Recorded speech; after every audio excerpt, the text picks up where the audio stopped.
The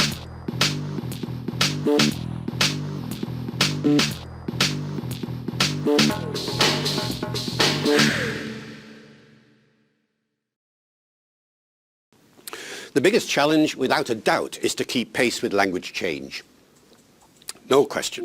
That is the difficulty. Always has been a difficulty with teaching, but it's particularly a difficulty now, given that language is changing so fast. It's changing for two reasons. One reason, the internet, which is indeed fostering new varieties and new experiences faster than ever before. You know, in the old days, if you invented a new word, it could take a generation before the rest of the world knew about that new word. If you invent a new word today and put it on Facebook, everybody knows about it within 24 hours, less. And so language is moving faster, and teachers have got to keep pace with this because their students are already ahead of them. You must have had this experience, you know, the kind of language that you use all the time, every day, whether it's English or Serbian or whatever, is often not the language that your teachers know because they're the generation older and they're just not familiar with it until you tell them. And this is the sort of thing that's going to happen to your students, you see, in due course. New slang, new words, new expressions are going to come in. The other big trend in language change is the globalization of English. The fact of the matter is that you and your students will go out into the big wide world and encounter what in the English language?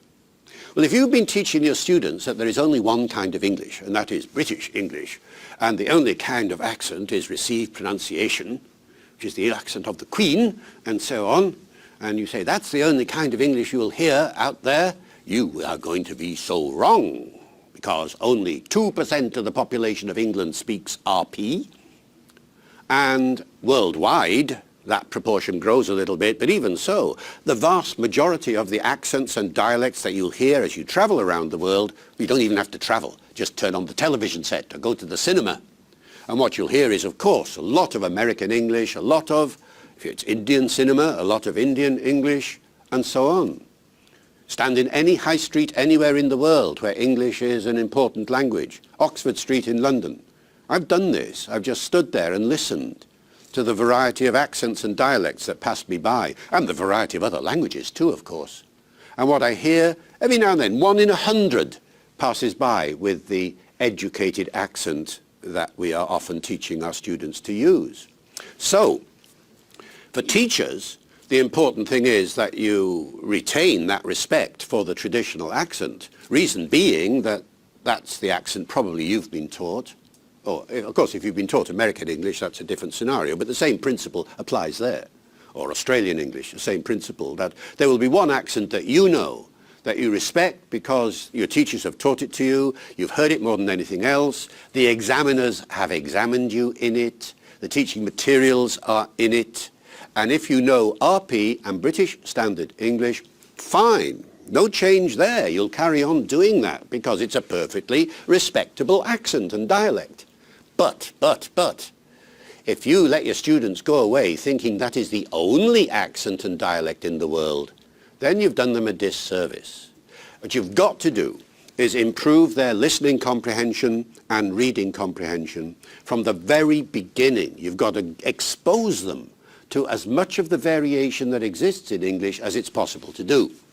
Now, which varieties will you choose of the hundreds that are out there? What will you choose? Well, that's up to you to decide. That's your main decision, you or the institution for which you will work. You'll obviously choose American English as well as British English because that's so obvious. I mean, because of films and television and all the rest of it, you have to do that. But whether you then choose to expose your students to South African English or Australian English or Indian English will depend very much on your view as to where these students are likely to go, how often they're likely to encounter those situations. Are these varieties going to be useful? And even if they're not, it's worthwhile spending a little bit of time just dropping them into a scenario where you've never heard anything like this before, guys, and you just play them a bit of, say, Indian English or Nigerian English or something like this, and just let them flounder a bit and then sort out some of the differences, point to some of the differences and say, notice this, notice this. It tunes the ears, you know, it gets them ready. ready for difference. That's the point about language change. It makes yourself ready to encounter anything. And forget that old notion that there is just one kind of thing that you would want to call correct English. Now, footnote here. That's the philosophy of the classroom. But when you're training the kids to do the examinations, then you have to be a bit more conservative, because examining boards are notoriously conservative. And, you know, I wouldn't put "I'm loving it" into an exam just yet. Implicit in what you're saying is another challenge for teachers, whether teaching now or teaching in the future, how to keep up. And bear in mind, they're not linguists with time to analyse all that's going on. How does a busy teacher keep up with the changes in the language and perhaps changes in pedagogy? I've no idea. I mean, this is your problem, it's not mine. I thank the Lord every day that I am not a teacher. I said in the lecture just a little while ago, you know, if I were in charge of the world, I would want the world to recognize there are two most important jobs in the world. The most difficult jobs in the world are not brain surgery and nuclear physics and so on. They're easy. No, the two big jobs are, first of all, translating and interpreting, and secondly, language teaching. And the reason is because no aspect of human behavior is more complex than language. It is the most complex thing you will ever do. Those of you who have learned 2 languages or 3 or 5, you've done the job 3 or 5 times over.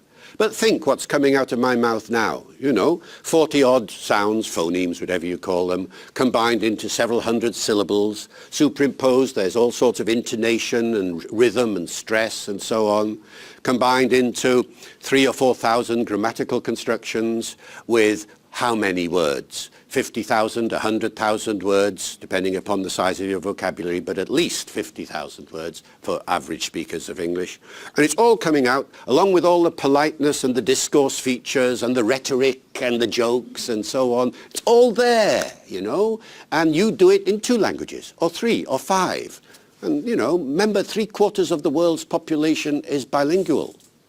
To be monolingual is the exception around the world. And so here we have a situation, and you have to teach it.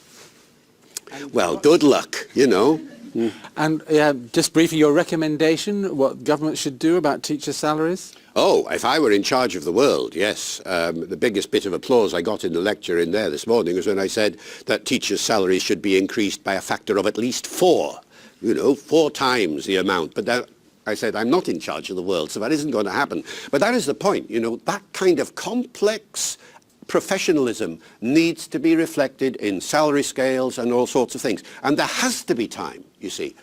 That's it. You have to find the time to do effectively the research into the question. Well, of course, not everybody has to do it. If a group gets together, they can hammer out a syllabus and focus on these global differences quite quickly. There are books out there now and courses called Global and things of that kind which are trying to do this for you. So some of the job has already been done. But the job is now much easier than it was a decade ago. And the reason is the internet. So once upon a time, if you decided that you wanted to teach or talk or expose the students to, say, South African English, well, how would you have done that apart from going to South Africa or something? These days it's so easy. Just type South African English into Google and up will come the latest South African newspapers, the audio will be there. Heck, if you really want to get into South African English, you just call up a school in South Africa and they will have a Skype interaction with you and you can hear the thing, you know, live. It's so easy now. All it needs is a bit of organizing and a bit of money, of course, because you've got to get the equipment and everything. But the job is becoming easier as a result of the internet. It will take a bit of time, but it's time that you only need to spend once.